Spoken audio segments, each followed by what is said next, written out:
Sabe, geralmente quando a gente pensa em instinto de sobrevivência, a primeira imagem que vem à cabeça é algo muito grandioso, né?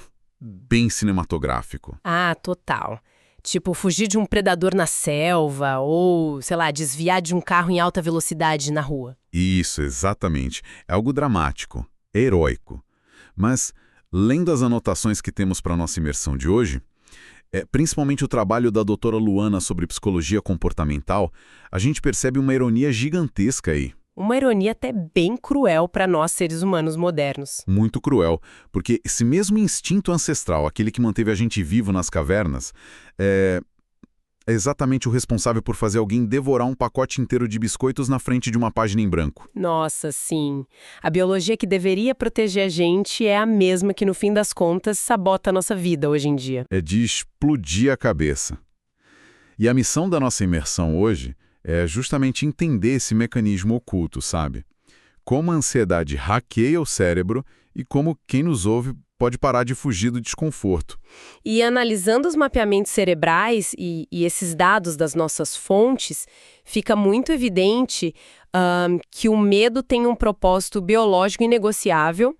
A função primária dele é proteger o organismo, ponto. Ele está ali fazendo o trabalho dele, né? Exato. O cérebro foi moldado ao longo de milênios para escanear o ambiente em busca de perigo o tempo inteiro. O grande conflito agora é que o nosso maquinário não recebeu uma atualização de software, digamos assim. Aham. Ele roda no mesmo sistema operacional das cavernas. Isso. Ele não sabe diferenciar um leão faminto vindo na sua direção de um e-mail urgente do chefe com letras maiúsculas. O sistema simplesmente entra em curto-circuito e paralisa a gente em situações que não oferecem o menor risco físico. Existem na nossa cabeça, mas que o corpo trata como questão de vida ou morte. E isso leva a gente direto para uma história incrivelmente relacionável que estava no material. A história do roteirista, né? Eu ri de nervoso lendo essa parte. Nossa, eu também. É o caso de um autor que estava tentando escrever os roteiros de um curso. Ele senta na frente do computador e, do nada, é inundado por uma ansiedade absurda. E não é aquela preguicinha normal de começar a trabalhar, sabe? Não, de jeito nenhum. As fontes detalham que foram sintomas físicos reais. A frequência cardíaca dele disparou, as palmas das mãos começaram a suar frio. E aquela voz interna terrível. Sim. A voz na cabeça dele gritando, tipo, você é péssimo nisso, você não tem a menor ideia do que está fazendo. É literalmente um alarme de incêndio tocando no volume máximo dentro da cabeça dele. A mente detectou a expectativa de fracasso como uma ameaça letal. Como se o cursor do Word fosse morder ele. Exatamente isso. E quando esse alarme soa, a nossa biologia assume o volante. Ela arranca o controle das nossas mãos e exige uma única coisa, que é a fuga imediata para buscar alívio. E a grande fuga dele foi para onde? Para a cozinha. A ansiedade chegou num ponto tão insuportável que a solução lógica que o cérebro dele achou foi levantar e buscar um lanche. O famoso conforto fácil. Ele pegou um biscoito. E o relato no material é brutalmente honesto. Ele diz que, no milissegundo em que começou a mastigar sem pensar, uma onda de conforto tomou conta dele. A ansiedade evaporou na hora. Mas o grande problema é que a mágica desse alívio tem um prazo de validade curtíssimo, né? Muito curto, porque assim que ele voltou para o escritório, sentou na cadeira e olhou de novo para a tela, piscando. O terror voltou com o dobro da força. O que, claro, fez ele levantar e correr de volta para a cozinha, criando um ciclo comportamental super perigoso. Um desastre total. No final da tarde, ele olhou para a mesa e viu que tinha devorado uma embalagem tamanho família de biscoitos Oreo e linhas de roteiros escritas? Zero. Nenhuma. Ele nem estava com fome de verdade, sabe? Pois é, ele admite isso. Mastigar aquele pacote inteiro foi só uma manobra desesperada para não sentir a dor de encarar a página em branco. Ele estava tentando se anestesiar. Totalmente. Certo, vamos desvendar isso. Deve ter um termo clínico para esse tipo de autossabotagem nas anotações. Porque, cara, não é só falta de disciplina.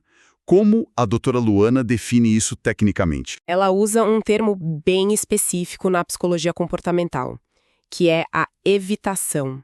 E a mecânica da evitação, é extremamente traiçoeira. Como assim traiçoeira? é que evitação é qualquer ação, qualquer comportamento que te dá um alívio imediato para uma sensação de angústia. Mas, obrigatoriamente, ela gera uma consequência negativa a longo prazo. Ah, entendi. É como pegar um empréstimo com juros abusivos. Perfeito, é exatamente isso. No caso desse autor, o biscoito trouxe paz na hora, ali nos primeiros minutos. Mas o preço que ele pagou depois foi um bloqueio criativo severo, o prazo de entrega estourado e, claro, aquela luta constante contra o ganho de peso. Nossa, o alívio rápido é só a isca na armadilha. Sabe o que isso me lembra? É a mesma coisa que apertar o botão de soneca do despertador. Nossa, sim, melhor analogia impossível. Me dispara às 6 da manhã, tá aquele frio no quarto, bater a mão naquele botão é a coisa mais maravilhosa que um ser humano pode fazer naquele momento, né? É a glória. Você ganha mais 5 minutinhos debaixo da coberta quente. O alívio é mágico e imediato, mas qual é o preço que você paga meia hora depois? A pessoa acorda no susto, vê que tá atrasada, toma um banho correndo, perde o ônibus, chega no trabalho pingando suor e passa o dia inteiro de mau humor. É a evitação pura e simples. A soneca emocional da nossa mente. Soneca emocional, adorei isso. E o material deixa bem claro que essa soneca emocional pode assumir várias formas, né? Comer é só uma válvula de escape. Com certeza. Existem perfis muito diferentes. O material cita, por exemplo, o mecanismo da paralisia. Que é a pessoa que simplesmente congela. Isso.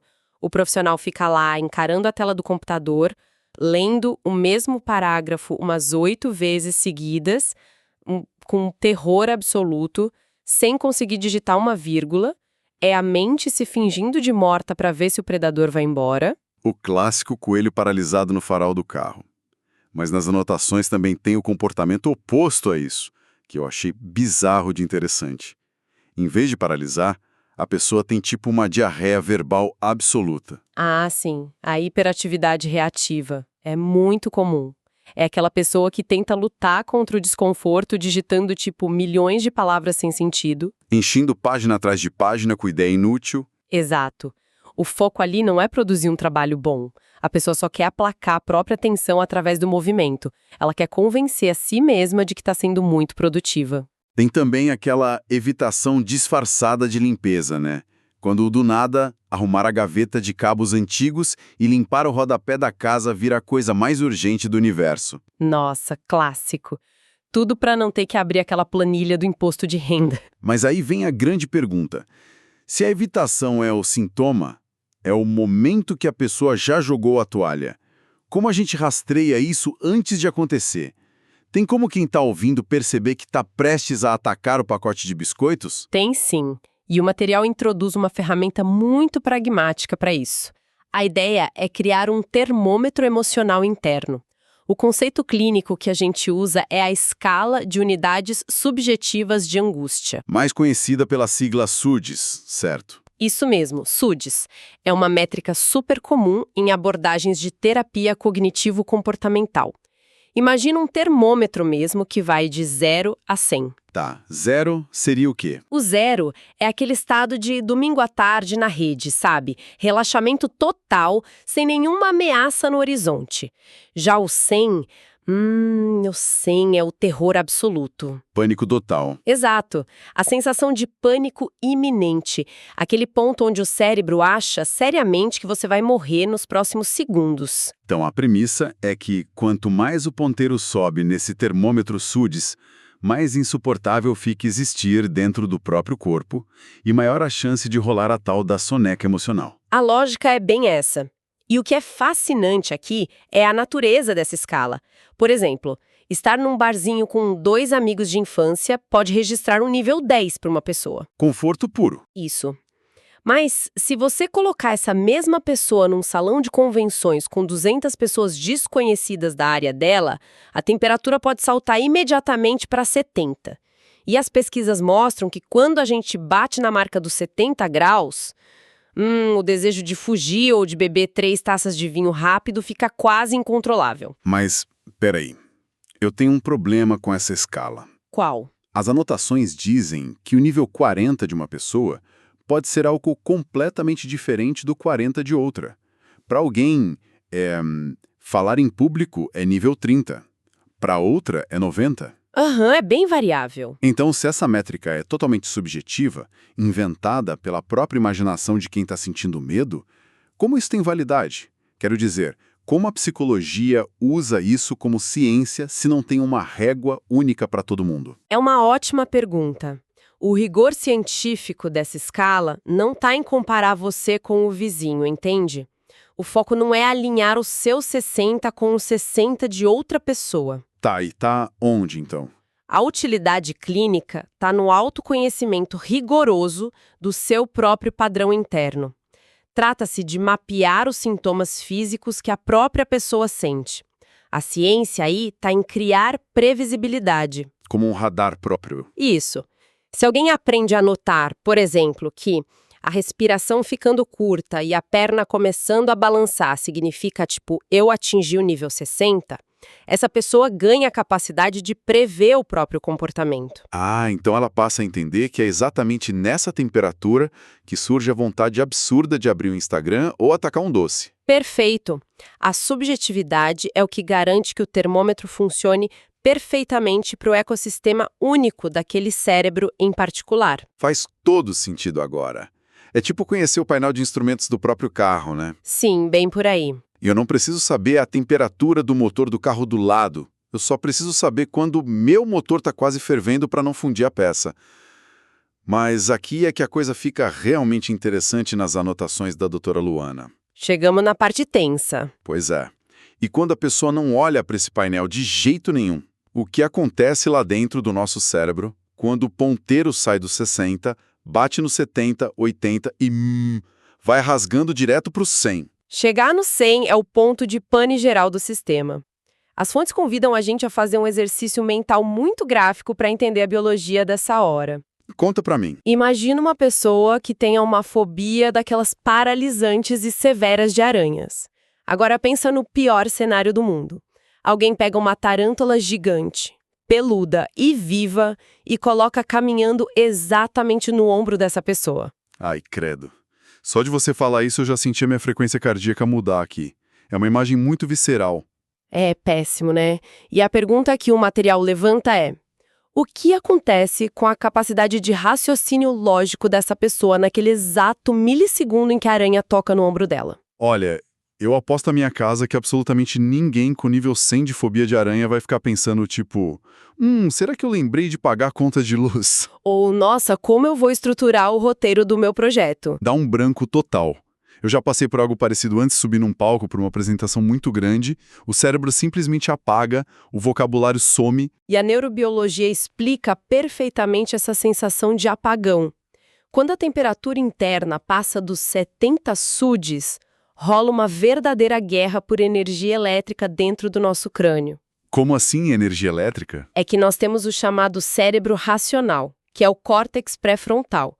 É ele que planeja o futuro, pensa nas consequências e diz, sabe, não come o pacote inteiro de biscoito. É o adulto da sala. Isso! Mas do outro lado, a gente tem o cérebro emocional, focado apenas na sobrevivência imediata.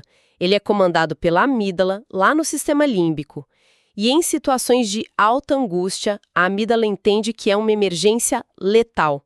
Ela surta. Ela toma o controle absoluto. Ela rouba literalmente toda a energia que estava indo para o córtex pré-frontal. Nossa, cara, isso me lembra perfeitamente a mecânica de um sistema de energia de emergência no hospital quando tem um apagão severo na cidade. Olha, gostei. Como seria isso? Imagina a cena. A rede elétrica principal cai no meio de uma tempestade horrível. O gerador a diesel do hospital entra em ação em milissegundos. Mas o sistema foi projetado para focar só no que importa para manter as pessoas vivas, certo? Faz sentido. Então, os disjuntores da lanchonete do hospital são desligados na hora. O ar-condicionado da recepção para.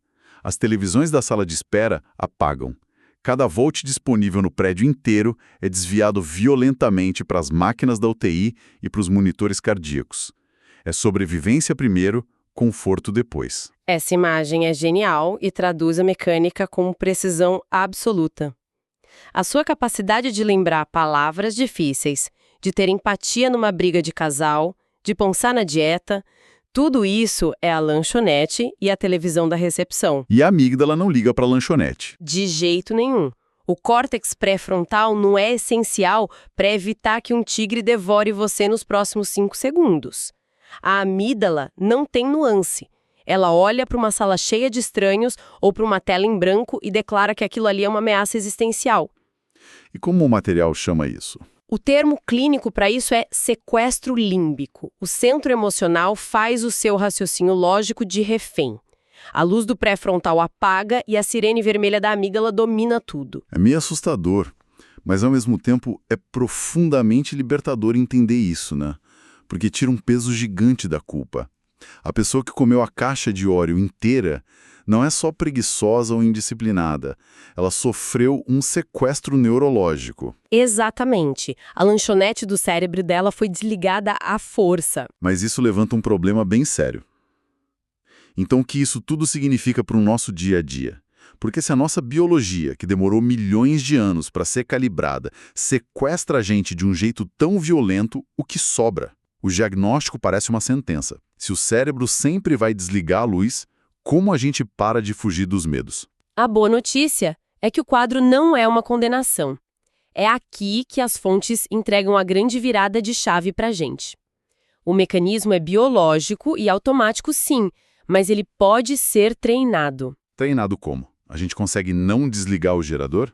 O objetivo nunca é tentar arrancar os cabos do gerador de emergência, porque o medo é útil. Se conectarmos isso a um contexto maior, a grande meta do treinamento psicológico é ensinar o sistema a classificar as ameaças do jeito certo. Ah, entendi. Separar o que é perigo de verdade do que é nóia da nossa cabeça. Perfeito. É a habilidade vital de diferenciar uma ameaça real de uma ameaça apenas percebida. Total sentido, porque pensa bem, se eu estou atravessando a rua e um caminhão avança o sinal vermelho vindo na minha direção a 80 por hora, isso é uma ameaça real. O meu corpo precisa desse sequestro límbico urgente para eu pular de volta para a calçada sem pensar em nada. Exatamente, aí o instinto te salva. Mas um convite para falar numa reunião online ou ter que escrever um relatório longo para sexta-feira não é letal. Meu ego e minha autoimagem podem sair arranhados, mas a minha sobrevivência física não está em jogo. É só uma ameaça percebida. Só que o detalhe crucial é que a amígdala é muito primitiva. Ela não sabe a diferença entre o caminhão desgovernado e a reunião do Zoom com a diretoria. O córtex pré-frontal é quem precisa ensinar isso para ela. E a metodologia clínica para fazer essa religação de energia é o que o material chama de construção de uma escada de abordagem. A tal da approach ladder. Essa parte me chamou muita atenção nas fontes, porque ela inverte aquela lógica velha do vai lá e encara seus medos de uma vez. O choque quase nunca funciona. A escada sugere que o cérebro simplesmente não aguenta pular do nível 0 direto para o 100. Ninguém vai curar a fobia botando a tarântula no ombro logo no primeiro dia de terapia. Tem que ser algo metódico. E a abordagem de choque geralmente piora o sequestro límbico, reforçando o trauma na pessoa. A escada de abordagem funciona quebrando essa ameaça percebida em degraus muito pequenos, subindo aos poucos o nível daquela escala SUDS. Subindo a temperatura aos poucos. Isso. O objetivo é provocar ansiedade apenas o suficiente para acionar o alarme, mas não o suficiente para desligar o córtex pré-frontal de vez. Ao suportar esse pequeno desconforto sem ceder à evitação do biscoito, o cérebro lógico envia um sinal de segurança para a amígdala. Assim, a pessoa constrói resiliência e a ameaça perde a força. Vamos colocar isso na prática para quem nos ouve visualizar bem. Vamos voltar no cara dos biscoitos, o autor apavorado com o Word. O topo da escada dele, o nível 80 de ansiedade, é escrever 3 páginas inteiras do roteiro. Se ele tenta fazer isso de cara, a amígdala grita e ele corre para a cozinha. O curto-circuito. Como seria o degrau número 1 dessa escada para ele? Um primeiro degrau excelente seria, sentar na cadeira do escritório, de frente para a mesa, com o computador desligado por uns 5 minutos. Só isso. Sem ligar a máquina. Sem ligar, a ansiedade vai subir para um nível 20 ou 30. O corpo vai pedir para levantar e ir para a cozinha, mas ele resiste. Ele fica ali, respira e percebe que sobreviveu. Pronto, ele desarmou o gatilho inicial. Genial, cara. Aí o degrau número 2 no dia seguinte poderia ser ligar o computador e abrir o documento em branco. E ficar só olhando para o cursor por 3 minutos. sem nenhuma obrigação de digitar uma letra sequer. Excelente. O coração dele vai dar uma acelerada. O termômetro vai subir para o 40, mas a lanchonete do hospital vai continuar de luz acesa. Ele não fugiu da sala. Exato. Ele está ensinando para a biologia dele que o documento em branco não morde e não vai matar ele. Aí, o terceiro degrau poderia ser digitar uma única frase. Nem que seja uma frase horrível. A pior frase do mundo. Ele digita e fecha o arquivo. A repetição dessa exposição gradual é o que atrofia o poder absurdo da evitação. É um treinamento muscular para coragem no fim das contas. Se a gente aplicar isso para outro exemplo das fontes, pensa numa pessoa com muito pânico social em eventos de networking de trabalho. O topo da escada dela é estar no meio de uma roda conversando com os diretores. O que seria um terror nível 90 para ela. O degrau 1 poderia ser simplesmente botar a roupa do evento, dirigir até o local, estacionar o carro, ficar 5 minutos ouvindo música dentro do carro e voltar para casa. Nossa, perfeito. Sem nem pisar dentro do prédio do evento. Apenas o ato de aproximação já é uma vitória. Aí o degrau 2 seria entrar no saguão, ir direto até a mesa de café, pegar um copo de água, observar o ambiente de longe por uns 10 minutos e ir embora. Sem aquela pressão interna de ter que ser a pessoa mais brilhante e sociável do lugar. A pessoa vai subindo o termômetro de forma controlada. Até que, sei lá, algumas semanas depois, falar com uma pessoa aleatória por 2 minutos seja um desconforto nível 50, que é totalmente gerenciável sem risco de sofrer o sequestro límbico. O córtex pré-frontal vai continuar no comando da operação. E olha, observando essa mecânica inteira da escada de abordagem, da escala SUDES e dessa reação explosiva da amígdala, a imagem que fica do material de hoje é muito poderosa, né? Sem dúvida, muda a perspectiva. A procrastinação, o branco na mente, o saco vazio de biscoitos, o celular que você pega para checar de 5 em 5 minutos sem motivo. Raramente isso é preguiça de verdade. É um cérebro desesperado tentando se proteger de uma ameaça que ele simplesmente classificou errado. É um instinto mal direcionado. E o caminho não é ficar dando murro em ponta de faca, lutando contra a parede, é olhar para o próprio termômetro interno. É assumir a responsabilidade de notar o desconforto quando ele ainda está ali no nível 30, sabe? Antes que a energia do prédio caia. É uma leitura brilhante da biologia humana aplicada aos nossos problemas do dia a dia e, sabe, analisando todas as anotações dessa pesquisa, a conexão disso com o ambiente atual em que a gente vive gera uma provocação incontornável. Isso levanta uma questão importante que a gente precisa pensar. Manda ver. Nossa biologia está programada para desligar o raciocínio complexo lá pelos 70 graus de angústia, certo? Certo. Ao mesmo tempo, nós construímos um ecossistema digital e de trabalho moderno que bombardeia os nossos sentidos com urgências artificiais o dia inteiro. É um bip de WhatsApp, é um prazo irreal, uma notícia alarmista pingando na tela, a comparação eterna lá no Instagram. Um tiroteio de estímulo. Isso tudo está simulando ameaças constantes, empurrando o nosso ponteiro da escala SUDES para cima de forma muito silenciosa. O que faz a gente se questionar, será que a sociedade atual como um todo não está operando num estado de sequestro límbico crônico? Corremos o sério risco de estar vivendo no modo de gerador de emergência todos os dias, tratando simples notificações de celular atrasadas como se fossem tarântulas peçonhentas no nosso ombro. Reagindo só por impulso e perdendo a capacidade profunda de raciocinar com calma. Cara, um mundo inteiro com a luz da lanchonete apagada, mastigando as suas próprias versões de biscoitos só para sobreviver o dia. É pesado. É assustador quando a gente vê por esse ângulo. Muda completamente como a gente enxerga a nossa exaustão de sexta-feira à noite. O nosso corpo passou a semana inteira lutando contra leões invisíveis. Bom, o convite que fica para nossa audiência a partir da discussão de hoje é o de começar a observar o próprio painel de instrumentos amanhã de manhã. Ficar de olho na própria temperatura. Exato. Mapeiem a temperatura interna. E quando vocês perceberem aquela urgência inexplicável de abrir o TikTok no meio da elaboração de um relatório, ou quando a mão for buscar algo doce no armário só porque a tarefa do trabalho tá chata, lembrem da escada. Não precisa pular direto para o topo da escada. Isso. Não tentem dar um salto para o último degrau. Respirem, identifiquem que a ameaça é falsa, subam só o primeiro degrauzinho de hoje e mantenham a energia do hospital brilhando no lugar certo. Agradeço imensamente pela companhia em mais este mergulho nas ideias de hoje e até a próxima.